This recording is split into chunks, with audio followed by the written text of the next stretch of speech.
Okay, New Zealand to Africa, the first quarter final of the Women's Rugby World Cup has just finished. It's finished 46 points to 17 to New Zealand, which is probably the predicted scoreline. New Zealand were obviously favoured to win, but it was 10 all at half time. And New Zealand, yeah, they didn't like that first half. South Africa had the majority of the ball, and they physically dominated them. New Zealand looked like they were getting dominated in the scrum, the line out, the tackle area. And yes, New Zealand scored two tries in that first half with hardly any ball, and that's testament to New Zealand's skill and their ability, and the fact that you've got to look at the depth, the talent, the structures off the field in place that New Zealand and the Black Ferns, in fact, New Zealand have had for a very very long time. Whereas in South Africa, the women's game is developing, and for South Africa to make a quarter final, which I don't think they were expecting, if we're being honest. I don't think many people expected South Africa to make the quarter final. But the way South Africa played in that first half, they didn't back down from the challenge. They deservedly took the lead. You could argue if they were a little bit more accurate and a bit more patient, potentially they could have had several tries before they finally got over the line. But they decided to physically front up and physically intimidate the Black Ferns, and I think that paid off. Admittedly, as the game wore on, they got tired. They didn't start the second half particularly well. New Zealand obviously got fired up in the dressing room at half time because they had a 25-minute spell where they blitzed South Africa. But after 65 minutes again, New Zealand were getting physically dominated, and I think this is a blueprint potentially in how to beat the Black Ferns. Now, it's 10 all at half time. You could argue, as I say, if South Africa had been a little bit more patient potentially and a little bit more accurate in some of the things they did when they had a lot of possession and they were bashing their way against the Black Ferns line, they could have had potentially more points coming out of these attacking opportunities. But in saying that, they deserve to be 10 all at half time. In my opinion, they deserve to go ahead into the half time break in the lead, personally. However, Latash's try comes from 21 minutes, and this is 21 minutes of just South Africa bashing the New Zealand defensive line. The Black Ferns are on the back foot. And something that I found very interesting is the amount of penalties New Zealand gave away. I'm surprised they weren't given a team warning. This is one thing that does surprise me, is they weren't given a team warning for the amount of infringements in all areas of the game that they were giving away. Now, South Africa get the try, but very quickly they don't deal with the resulting kickoff and the next few phases of play. Now, New Zealand have a try ruled out for a knock-on, and quite rightly, yes, that is ruled out for a knock-on 24 minutes. And you're thinking New Zealand, they've not had a lot of ball. The little ball they've had, they've looked clunky, and they have looked clunky at times in this tournament at various points when they do have the ball. But when they turn it on like they did in the second half, they look fantastic. But there's been periods in this World Cup, in the pool stages and in this game, where New Zealand haven't quite looked the world's greatest team. And I think there is some clunkiness and some sloppiness about some of their play. And other times they're trying to offload when it's not necessary, when they just need to get their hands on the ball. And that is something that I think plagued them. Even when they get their two tries, they're still trying high risk, low reward stuff, because in training it's obviously coming off, and in the second half it comes off, but at this point they've not had any ball. Now they do get the two tries. Setifano and Sorensen McGee, who's had a fantastic tournament so far, they get those two tries. Sorensen McGee's try, that comes off the scrum. It's well worked scrum, it's a well worked set play. They've formed that blindside overlap. The South African defence has only left the winger out there, Malinga, to cover three players, and that's just not going to work. So that's a well-worked scrum try. But then after that, New Zealand can't kick on, because you're thinking, okay, South Africa have had their moment, they've had all this ball, they've only got the one try, it's only 10-5 to New Zealand because the weather conditions were blustery down in Exeter at Sandy Park, and then New Zealand don't kick on. They are trying these high-risk, low-reward plays that, yes, we know what the All Blacks and the Black Ferns can do with their offloading skills. We know about the Sevens programme that New Zealand have with the women's Black Ferns as well. We know about their Sevens programme. We know about their handling skills and the abilities they have, the footwork they have. But when you haven't had a lot of ball, sometimes just keep things simple and play your way into the game to earn the right to go wide. And I think that's something they got wrong in that first half. Charlie's try, I mean, that 14-player line out. South Africa went, okay, we're going to be a little bit experimental around the line out. Some of the two-player line out, should I say, 14-player line out. They were thinking outside the box to try and gain themselves an advantage in an area where they've realised we've got a 7-1 split on the bench. Let's physically go for it. Let's just put everything on the line in this first half and then use our bench accordingly in the second half. And they get their equaliser dead on the stroke of half time after multiple phases. Now, they could have gone wide, they could have been expansive, but they're tying in that black firm defence and they barge their way over. They do barge their way over. And honestly, I think that first half, was good for the women's game in general. It shows that the Black Ferns are not all conquering and they don't have a divine right to win all the time. It's good to see them challenged and looking human. Now, the second half is a different kettle of fish. You could argue a little bit that South Africa were a little bit naive defensively. Maybe they put too much effort into that first half. Could they have used their bench a little bit earlier? A whole range of things.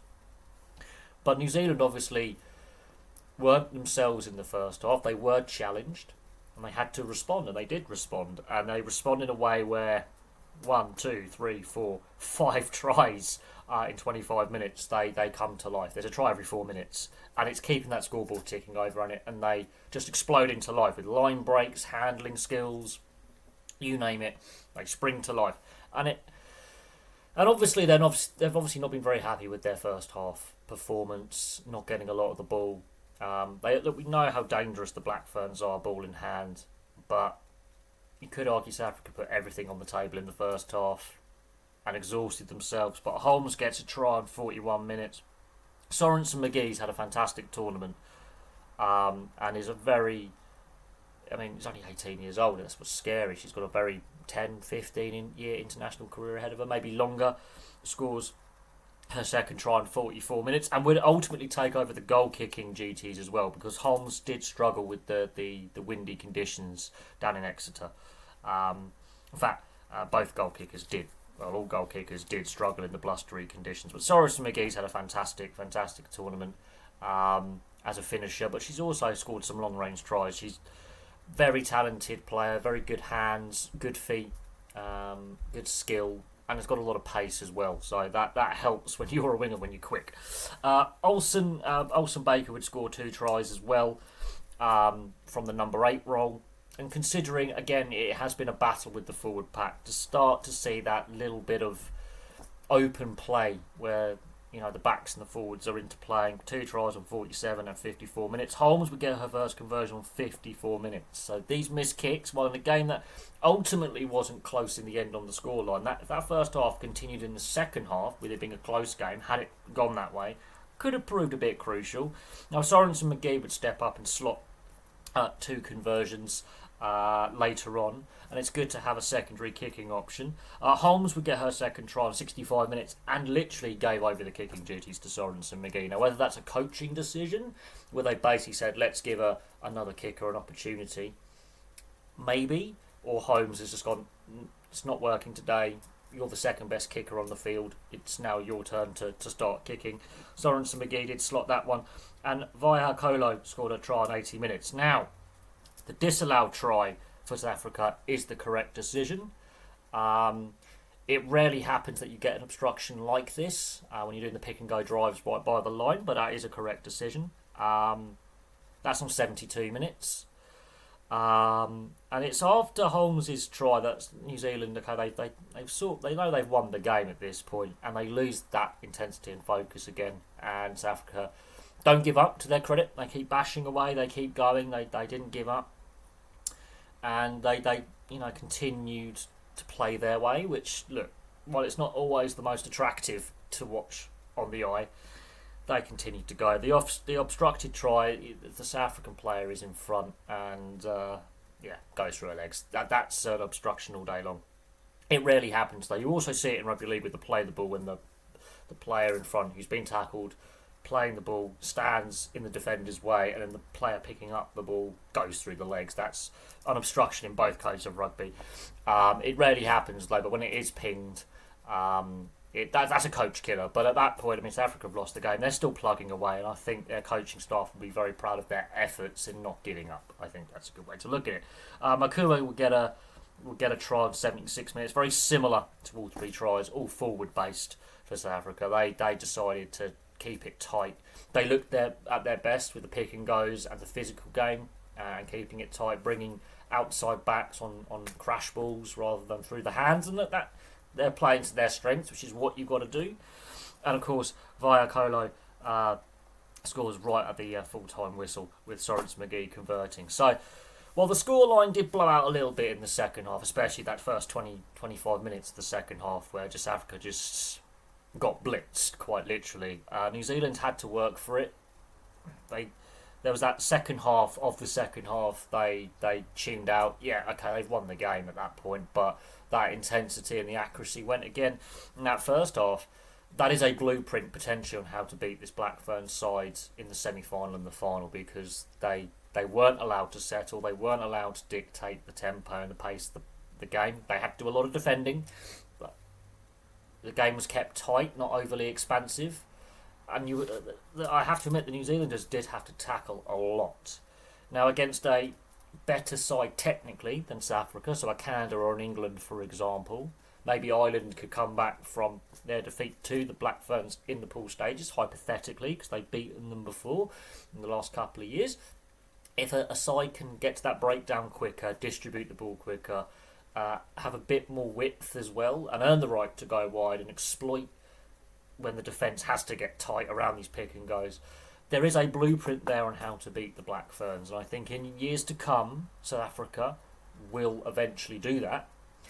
They're still developing the women's game though, but that was a good first half for the women's game, I think, showing that the Black Ferns are human, they are beatable.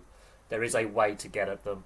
But I am surprised with the referee not giving them a team warning in both halves, should I say, for New Zealand, for repetitive infringements. They were very, very lucky they weren't given a team warning and or a yellow card for repeat infringements, because that penalty count as well is another area where I think New Zealand in this tournament so far, they've got a very high penalty count. For a team that's winning, you would normally expect to have a lower penalty count, but they've got a high penalty count at the moment, which is another cause of concern, an area where they would have to clean up. But that second half, that first 25 minutes, is the best the Black Ferns have played in this tournament, is that 25 minutes. At that right time in the second half, when the game is in the balance to then win the game. But in saying that, proper test match and fun. But there we go. So now we've got Canada, Australia, which I'm really looking forward to. Canada are the second best team in the world out on rankings. New Zealand are third at the moment. And that is a big game, because I think Canada are one of the few teams that I think right now can beat this Black Ferns side in a head-to-head. And so we'll have to see how they do later on this afternoon. But thank you very much for watching. Place your thoughts in the comments section below, and I'll have some more content for you all very, very soon.